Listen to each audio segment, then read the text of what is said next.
Hi hello എല്ലാവർക്കും നമ്മുടെ പുതിയൊരു വീഡിയോയിലേക്ക് സ്വാഗതം. അപ്പോൾ എല്ലാ കൂട്ടുകാർക്കും സുഖമല്ലേ? അപ്പം ഞങ്ങൾ രാവിലെ 4 പേരും കുളിച്ച് റെഡിയായി ഒരുങ്ങി എങ്ങോട്ടാണെന്നറിയുമോ? ഞങ്ങൾ സോമനാഥ് അമ്പലം വരെ പോകുവാണേ. അപ്പം നമ്മൾ എല്ലാ മാസവും ഞങ്ങളിങ്ങനെ വന്ന് അമ്പലത്തിൽ നിന്ന് വരുന്നതാണ്. ഈ മാസം കുറച്ച് ലേറ്റായിപ്പോയി, വരാൻ പറ്റിയില്ല.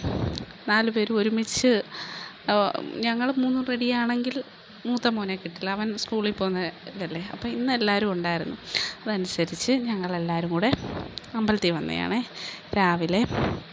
അപ്പം അങ്ങനെ നമ്മുടെ ഇവിടുന്ന് കുറച്ച് ദൂരമേ ഉള്ളൂ, ഒരു 2-3 കിലോമീറ്റർ, 2-3 ആണെന്ന് ഏകദേശം എനിക്ക് തോന്നുന്നു, അത്രയേ ഉള്ളൂ. അങ്ങനെ നമ്മൾ അമ്പലത്തിലെത്തിയേ. അങ്ങനെ അമ്പലത്തിൻ്റെ മെയിൻ ഗേറ്റാണ്, അമ്പലത്തിനകത്തോട്ട് പോകുന്ന ഗേറ്റാണ്. കണ്ടോ, ഒരുപാട് കടകളൊക്കെ ഉണ്ട് വെളിയിൽ. അമ്പലത്തിനകത്ത് നമുക്ക് കൊണ്ടുപോകാനുള്ള പൂമാലയൊക്കെ വിൽക്കുന്ന ആൾക്കാരൊക്കെ ഉണ്ട്. അങ്ങനെ അമ്പലത്തിലെത്തി നമ്മളിങ്ങനെ പൊയ്ക്കൊണ്ടിരിക്കും. ഇന്ന് അധികം തിരക്കൊന്നുമില്ല, എന്നാലും തിരക്കുണ്ട്. ചില സമയങ്ങളിലൊക്കെ ഭയങ്കര തിരക്കാണ്, ഇവിടെ വരെയൊക്കെ ക്യൂ ആയിരിക്കും ഇങ്ങനെ വരെ. അപ്പോൾ ഇനി നമുക്ക് അവിടെ കണ്ടോ ഇതുപോലെ പ്രസാദമൊക്കെ കൊടുക്കുന്ന ഒരു ഏരിയയുണ്ട്. പിന്നെ അതിനപ്പുറത്തായിട്ട് നമ്മുടെ മൊബൈലൊക്കെ നമ്മളിവിടെ കൊടുത്തിട്ട് വേണം പോകാൻ. അവിടെ ലോക്കറിൽ വെച്ച് അവർ ലോക്കറിൽ ഇങ്ങനെ വെക്കും. എന്നിട്ട് അവർ നമുക്ക് അമ്പലത്തിനുള്ളിൽ മൊബൈലൊന്നും കൊണ്ടുപോകാൻ പറ്റത്തില്ലേ. അങ്ങനെ ചെരുപ്പ് വെക്കാനായിട്ട് അങ്ങനെ വേറെ, അങ്ങനെ അതെല്ലാം നമ്മൾ കൊടുത്തു. അങ്ങനെ അമ്പലത്തിലൊക്കെ കയറി ഞങ്ങൾ തൊഴുത് തിരിച്ചിറങ്ങി. അപ്പോൾ ആ കാണുന്നതാണ് സോമനാഥ് അമ്പലമേ. അപ്പോൾ തൊഴുത് ഇറങ്ങിയിട്ട് വന്നുള്ള വീഡിയോ എടുപ്പായത്.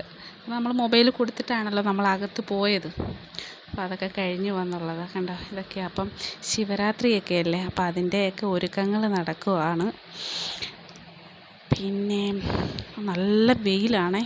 ഒരു 9:30-10 മണിയായി, പക്ഷെ നല്ല വെയിലിന് നല്ല ചൂട്, നോക്കാനേ പറ്റുന്നില്ല, നല്ല ചൂട്. അങ്ങനെ ഞങ്ങൾ അമ്പലത്തിലൊക്കെ തൊഴുതിട്ട് ഞങ്ങൾ പുറത്തിറങ്ങി. ഇനിയും പുറത്ത് കടകളൊക്കെ ഉണ്ട്. നമ്മൾ കയറി വന്നപ്പോൾ കണ്ടില്ലേ, കുറേ കടകളും ഇതൊക്കെ കണ്ടില്ലേ. അപ്പോൾ അവിടെയൊക്കെ അമ്പലത്തിനകത്ത് കയറുന്നതിന് മുമ്പേ എൻ്റെ മോൻ ഒരു വണ്ടി മേടിച്ച് കയ്യിൽ വെച്ച് കഴിഞ്ഞു. കാരണം എന്നിട്ടാണ് പുള്ളി അമ്പലത്തിനുള്ളിൽ കയറി, അല്ലേ കരഞ്ഞ് നാശമാക്കും.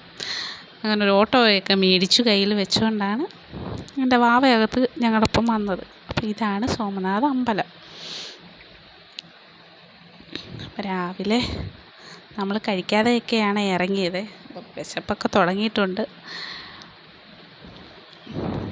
ഇതൊക്കെ കണ്ടോ, ഇതൊക്കെയാണ് ഇവിടെ ഗുജറാത്തിലെ. അപ്പോൾ ആ കാണുന്നതും ഒരു അമ്പലമാണേ. പക്ഷെ നമ്മൾ ഇതുവരെ അവിടെ കയറിയിട്ടില്ല. ഇവിടെ ഇത്രയും കാലമായി താമസിക്കുന്നു, പക്ഷേ ഇതുവരെ അതിന് ഉള്ളിൽ കയറിയിട്ടില്ല. ഒരു ദിവസം അതിനുള്ളിലും കയറണം. അതും ഒരമ്പലമാണ്. പുറത്ത് നല്ല സെക്യൂരിറ്റിയും ഭയങ്കര ഇത്. അമ്പലത്തിനുള്ളിലും അതുപോലൊക്കെ തന്നെയാണ്, ഭയങ്കര ചെക്കിങ്ങൊക്കെ. നമ്മൾ മൊബൈലൊക്കെ പുറത്ത് വെച്ചാലും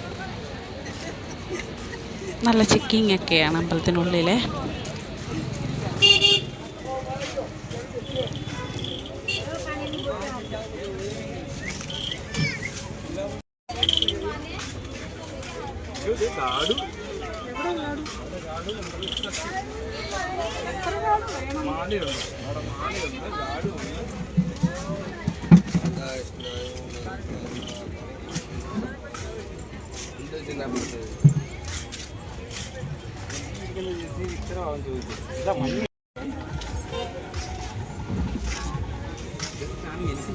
കണ്ടോ, ശംഖും ശിവലിംഗവും ശിവൻ്റെ എന്താ പറയുന്നത് ആ രൂപവും, അങ്ങനെ കുറേ സോമനാഥ് അമ്പലത്തിൻ്റെയൊക്കെ അതെല്ലാം ഉണ്ട് അവിടെ.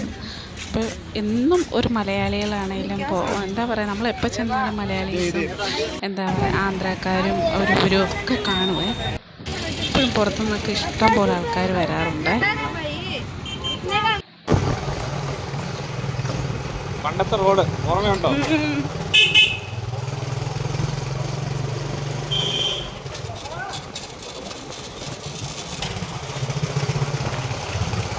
ചെറിയ മോഡിഫിക്കേഷൻ വരുത്തിയെന്നേ ഉള്ളൂ.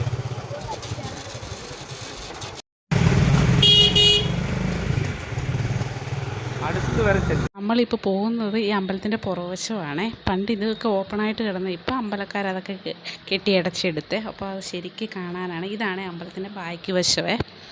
അപ്പോൾ അത് തുറക്കാറില്ല. അപ്പം നമ്മുടെ ചെറിയൊരു വീഡിയോ ഇത്രയേ ഉള്ളൂ.